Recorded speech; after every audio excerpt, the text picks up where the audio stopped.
محترم ناظرین، السلام علیکم ورحمۃ اللہ وبرکاتہ۔ الحمد للہ وکفی وسلام علی عبادہ الذین اصطفیٰ، اما بعد۔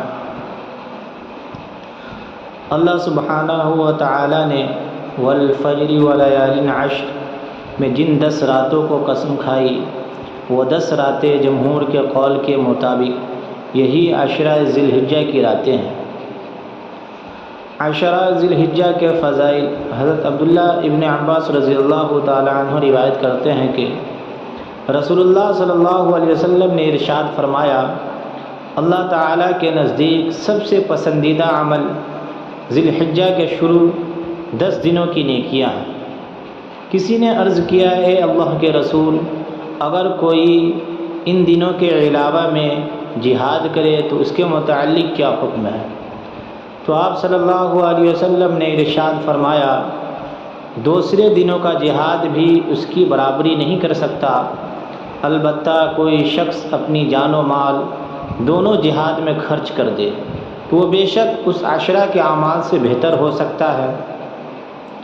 یہ حدیث عشرہ ذی الحجہ کے احترام، برکت، فضیلت اور عظمت کے بین دلیل ہے، اور چونکہ یہ دین برکت والے ہیں اس لیے ان میں ذکر الہی و انابت اللہ بہت بڑے اجر و ثواب کا باعث ہے۔ حضرت ابو ہریرہ رضی اللہ تعالی عنہ سے روایت ہے کہ رسول اللہ صلی اللہ علیہ وسلم نے ارشاد فرمایا، ذی الحجہ کے پہلے عشرہ میں ہر نیک عمل اللہ تعالیٰ کو بہت پسند ہے۔ ان دنوں یعنی یکم ذی الحجہ سے 9 ذی الحجہ میں ایک دن کا روزہ 1 سال کے نفلی روزوں کے برابر، اور 1 رات میں قیام کا ثواب شب قدر کے قیام کے برابر ہے۔ حضرت ابو قتادہ رضی اللہ تعالی عنہ روایت کرتے ہیں کہ رسول اللہ صلی اللہ علیہ وسلم نے ارشاد فرمایا، میں اللہ تعالیٰ سے امید رکھتا ہوں کہ عرفہ یعنی 9 ذی الحجہ کا روزہ 1 سال گزشتہ اور 1 سال آئندہ کے صغیرہ گناہوں کا کفارہ ہو جاتا ہے۔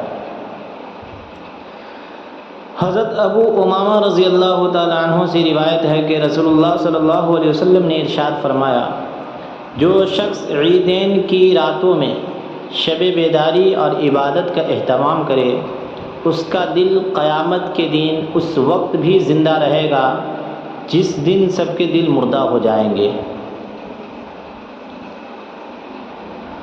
عشرہ ذی الحجہ میں بال و ناخن کا خاص حکم۔ حضرت ام سلمہ رضی اللہ تعالی عنہ روایت کرتی ہیں کہ رسول اللہ صلی اللہ علیہ وسلم نے ارشاد فرمایا، جب تم ذی الحجہ کا چاند دیکھ لو اور تمہارا قربانی کا ارادہ ہو تو تم اپنے بال اور ناخن کاٹنے سے رکے رہو۔